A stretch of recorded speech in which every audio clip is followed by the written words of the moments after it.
Dear friends, आपका अपना उत्तर जी के ट्रिक में स्वागत है। आशा करता हूँ आप स्वस्थ होंगे, अच्छे होंगे, आए दिन हमारी वीडियो देख रहे होंगे। तो फ्रेंड्स, आज का प्रैक्टिस सेट बहुत ही महत्वपूर्ण होने वाला है। आगामी परीक्षाओं को ध्यान में रखकर ये प्रैक्टिस सेट बनाया गया है। तो चलिए फ्रेंड, बिना देर किए हुए आज की वीडियो स्टार्ट करते हैं। देखते हैं आज की प्रैक्टिस सेट का पहला प्रश्न। शेर का पर्यायवाची नहीं है। आपको बताना फ्रेंड्स, शेर का पर्यायवाची नहीं है। ए ऑप्शन में कुरंग, बी ऑप्शन में पंचानन, सी ऑप्शन में नाहर और डी ऑप्शन में मृगेंद्र। तो इसका सही आंसर होगा हमारा ये ऑप्शन यानी कुरंग। चलिए फ्रेंड्स, अगला प्रश्न देखते हैं। अनुचर का पर्यायवाची शब्द नहीं है। आपको बताना फ्रेंड्स, अनुचर का पर्यायवाची शब्द नहीं है। ए ऑप्शन में सेवक, बी ऑप्शन में चाकर, सी ऑप्शन में निर्जर, डी ऑप्शन में भर्तीय। तो इसका जो सही आंसर होगा हमारा यानी निर्जर। निर्जर क्या है? अनुचर का पर्याय नहीं है। अनुचर का अर्थ होता है, अनु क्या है? उपसर्ग, उच्चार माने चलने वाला, यानी पीछे चलने वाला क्या होता है? सेवक होता है। चलिए फ्रेंड्स, अगला प्रश्न देखते हैं। स्थावर का विलोम क्या है? आपको बताना है स्थावर का विलोम क्या है। ए ऑप्शन में सहचल, बी ऑप्शन में चंचल, सी ऑप्शन में चेतन, डी ऑप्शन में जंगम। तो इसका सही आंसर होगा हमारा डी। ये कई बार एग्जाम में पूछा गया है और आने की संभावना भी है। तो स्थावर का विलोम क्या होगा? जंगम। चलिए फ्रेंड्स, स्थावर का अर्थ होता है स्थित और जंगम का अर्थ होता है चलना या चलता। चलिए फ्रेंड्स, अगला प्रश्न देखते हैं। गरिमा, गरिमा का विलोम क्या है? आपको बताना है गरिमा का विलोम क्या है। ए ऑप्शन में अंधकार, बी ऑप्शन में लघिमा, सी ऑप्शन में घृणा और डी ऑप्शन में निचता। तो इसका जो सही आंसर होगा हमारा बी ऑप्शन होगा यानी लघिमा। गरिमा का अर्थ क्या होता है? गरिमा का अर्थ होता है महत्व यानी महत्व। चलिए फ्रेंड्स, अगला प्रश्न देखते हैं। अधुनातन, अधुनातन का विलोम शब्द है। आपको बताना फ्रेंड्स, अधुनातन का विलोम शब्द है। ये ऑप्शन में हमारा प्राचीन, बी में है भूतकालिक, सी में है पुरातन और डी में है विगतकालीन। इसका सही आंसर होगा पुरातन, यानी अधुनातन का विलोम पुरातन। चलिए फ्रेंड्स, अगला प्रश्न देखते हैं। द्विगु समास का उदाहरण है। आपको बताना है द्विगु समास का उदाहरण है। ए ऑप्शन में अनबीय, बी में है दिन रात, सी में है चतुरानन और डी में है त्रिभुवन। तो इसका जो सही आंसर होगा हमारा त्रिभुवन, यानी तीन भुवन, त्रिभुवन। द्विगु में क्या होता है? पहला पद क्या होता है? हमारा संख्यावाची होता है। पहला पद क्या होता है?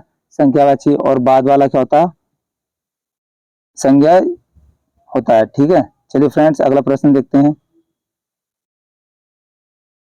लंबोदर में कौन सा समास है? आपको बताना है लंबोदर में कौन सा समास है। ए ऑप्शन में द्वंद, बी में है द्विगु, सी में है तत्पुरुष और डी में है बहुब्रीहि। यानी 7 का देखें तो हम क्या आंसर होगा हमारा? डी ऑप्शन होगा बहुब्रीहि। चलिए फ्रेंड्स, अगला प्रश्न देखते हैं। तन मन धन में कौन सा समास है? आपको बताना है तन मन धन में कौन सा समास है। ए ऑप्शन में है अव्ययभाव समास, बी में है कर्मधारय, सी में है द्विगु और डी में है द्वंद। तो इसका जो सही आंसर होगा यानी द्वंद। तन मन में कौन सा समास है? द्वंद समास। चलिए फ्रेंड्स, अगला प्रश्न देखते हैं। निम्न शब्दों में किसमें स्वर संधि है? आपको बताना निम्न शब्दों में किसमें स्वर संधि है। ए ऑप्शन में है अधोसुख, बी में है सज्जन, सी में है बागजाल बागजाल और डी में है महोदी। तो इसका जो सही आंसर होगा हमारा डी ऑप्शन होगा यानी महोदी। चलिए फ्रेंड्स, अगला प्रश्न देखते हैं। चंद्रोदय में प्रयुक्त संधि का नाम है। आपको बताना चंद्रोदय में प्रयुक्त संधि का नाम है। ए ऑप्शन में यड़, बी में है गुण, सी में है वृद्धि और डी में है दीर्घ। तो इसका जो सही आंसर होगा हमारा बी ऑप्शन होगा यानी गुण संधि। गुण की मैंने पहचान बताई थी, ए और ओ की मात्रा आती है इसमें। चलिए फ्रेंड्स, अगला प्रश्न देखते हैं। यशोदा में कौन सी संधि है? आपको बताना है यशोदा में कौन सी संधि है। ए ऑप्शन में स्वर संधि, बी में है व्यंजन संधि, सी में विसर्ग संधि, डी में है इनमें से कोई नहीं। तो इसका जो सही आंसर होगा हमारा, इसका जो सही आंसर होगा सी ऑप्शन होगा, विसर्ग संधि। इसमें क्या होता है, वर्ग का जो तीसरा वर्ग होता है हमारा, वर्ग का तीसरा वर्ग जो होता है उससे पहले अगर हमारी ओ की मात्रा है तो वो किस में चेंज होती है, विसर्ग में चेंज हो जाती है। चलिए फ्रेंड्स अगला प्रश्न देखते हैं। वे हिंदुस्तान अकेडमी के वार्षिक अधिवेशन में भाग लेने के लिए लखनऊ आए। आपको बताना है वे हिंदुस्तान अकेडमी के वार्षिक अधिवेशन में भाग लेने के लिए लखनऊ आए। इसमें आपको अंडरलाइन जो हुआ है शब्द उसकी वर्तनी शुद्ध बतानी है। ए ऑप्शन में अधिवेशन, बी में अधिवेशन, सी में है अधिवेशन और डी में है अधिवेशन। तो इसका जो सही आंसर होगा हमारा, सही वर्तनी होगी वो सी ऑप्शन वाली होगी, अधिवेशन। चलिए फ्रेंड्स अगला प्रश्न देखते हैं। शुद्ध वर्तनी का चयन कीजिए। आपको बताना है शुद्ध वर्तनी का चयन कीजिए।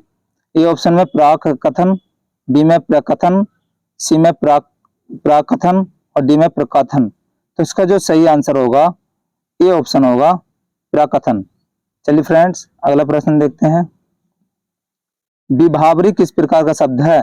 ए ऑप्शन में तत्सम, बी में है तद्भव, सी में है देशज, डी में है संकर। तो इसका जो सही आंसर होगा हमारा विभावरी का तत्सम।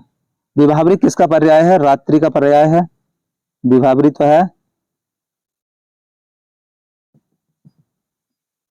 रात्रि का पर्याय है। पर्यायवाची किस में आते हैं? ज्यादातर तत्सम में आते हैं। चलिए फ्रेंड्स अगला प्रश्न देखते हैं। कौन सा शब्द देशज नहीं है? आपको बताना कौन सा शब्द देशज नहीं है। ए ऑप्शन में डिबरी, बी में पगड़ी और सी में ढोर और डी में है पुष्कर। तो इसका सही आंसर होगा डी ऑप्शन, पुष्कर। चलिए फ्रेंड्स अगला प्रश्न देखते हैं। वह घर से बाहर गया, इस वाक्य में से कौन सा कारक है? आपको बताना है वह घर से बाहर गया वाक्य में से कौन सा कारक है। ए ऑप्शन में है कर्ता, बी में है कर्म, सी में है करण और डी में है अपादान। इसका सही आंसर होगा अपादान, यानी घर से बाहर गया, घर से अलग होना किसमें आएगा? अपादान में। चलिए फ्रेंड्स अगला प्रश्न देखते हैं। निम्न शब्दों में सदा स्त्रीलिंग वाला शब्द कौन सा है? आपको बताना जो सदा स्त्रीलिंग होते हैं वो कौन सा है। ए ऑप्शन में मक्खी, बी में बाज, सी में मकड़ी, डी में है गेंडा। तो इसका सही आंसर होगा मक्खी। चलिए फ्रेंड्स अगला प्रश्न देखते हैं। निम्न संज्ञा विशेषण जोड़ी में कौन सा सही नहीं है? आपको बताना है निम्न संज्ञा विशेषण जोड़ी में कौन सा सही नहीं है। ए ऑप्शन में विष डैश विशेला, बी ऑप्शन में पिता डैश पितरक, सी ऑप्शन में आदि डैश आदिम और डी ऑप्शन में प्रांत डैश प्रांतिक। तो इसका सही आंसर हो जाएगा डी ऑप्शन, यानी प्रांत या प्रांतिक। चलिए फ्रेंड्स अगला प्रश्न देखते हैं। चिड़िया आकाश में उड़ रही है, इस वाक्य में उड़ रही क्रिया किस प्रकार की है? ए ऑप्शन में अकर्मक, बी ऑप्शन में है सकर्मक, सी में है समापिका और डी ऑप्शन में है असमापिका। तो इसका जो सही आंसर होगा हमारा अकर्मक, यानी चिड़िया आकाश में उड़ रही है। चलिए फ्रेंड्स अगला प्रश्न देखते हैं। अविकारी शब्द होता है, आपको बताना है अविकारी शब्द होता है। ए ऑप्शन में संज्ञा, बी ऑप्शन में सर्वनाम और सी ऑप्शन में विशेषण, डी में अव्यय यानी अव्यय। तो इसका सही आंसर होगा हमारा डी ऑप्शन, अव्यय। चलिए फ्रेंड्स अगला प्रश्न देखते हैं। दाम लगाना का अर्थ है, यानी ये मुहावरा दे रखा है, दाम लगाने का अर्थ है। ए ऑप्शन है मूल्य आंकना, बी में पूरी कीमत देना, सी में लागत मात्र देना, डी में मोल भाव करना। तो इसका जो सही आंसर है वह है ए ऑप्शन हमारा, मूल्य आंकना, यानी दाम लगाना, मूल्य आंकना। चलिए फ्रेंड्स अगला प्रश्न देखते हैं। पोवारा होना का अर्थ है, आपको बताना पोवारा होने का अर्थ है। ए ऑप्शन में दाव हारना, बी ऑप्शन में कार्य सिद्ध होना, सी में है लाभ ही लाभ होना और डी ऑप्शन में है सुबह हो जाना। तो इसका सही आंसर है लाभ ही लाभ होना। ये कई बार एग्जाम में पूछा गया है और आने वाली परीक्षाओं में आने की संभावना है। चलिए फ्रेंड्स अगला प्रश्न देखते हैं। सूरत नजर आना का अर्थ है। ए ऑप्शन में गुण प्रकट होना, बी में वास्तविकता का पता चलना, सी में बहुत दिनों के बाद दिखाई पड़ना और डी में है उपाय सूझना। तो इसका जो सही आंसर है सी ऑप्शन, यानी बहुत दिनों के बाद दिखाई पड़ना। चलिए फ्रेंड्स, अगला प्रश्न देखना है। सुहाग के नूपुर, यानी सुहाग के नूपुर के रचिता हैं, आपको बताना है। नूपुर की वर्तनी शुद्ध लिखने को आती है। ए ऑप्शन में निराला, बी में है मोहन राकेश, सी में है अमृतलाल नागर और डी में है प्रेमचंद। तो इसका जो सही आंसर होगा हमारा सी ऑप्शन, अमृतलाल नागर। चलिए फ्रेंड्स, आज के प्रैक्टिस सेट का अंतिम प्रश्न।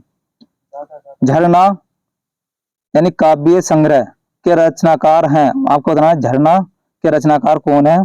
ए ऑप्शन में सोहनलाल द्विवेदी, बी में है महादेवी वर्मा, सी ऑप्शन में जयशंकर प्रसाद और डी में सुभद्रा कुमारी चौहान। झरना आपको बताना है झरना किसका काव्य संग्रह है, संग्रह। तो इसका सही आंसर होगा हमारा सी ऑप्शन, यानी जयशंकर प्रसाद जी। और इनका अंतिम नाटक है ध्रुव स्वामी, नहीं ध्रुव स्वामी। ये क्या है, अंतिम नाटक है इनका।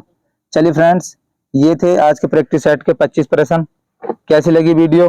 अगर वीडियो अच्छी लगी हो तो वीडियो को लाइक कर देना, अपने दोस्तों में ज्यादा से ज्यादा शेयर करना, और अभी तक आपने हमारा चैनल सब्सक्राइब न किया हो तो चैनल को सब्सक्राइब कर लें और पास वाली घंटी को दबा दें, जिससे कि नोटिफिकेशन आपके पास पहुंच सके। वीडियो देखने के लिए धन्यवाद।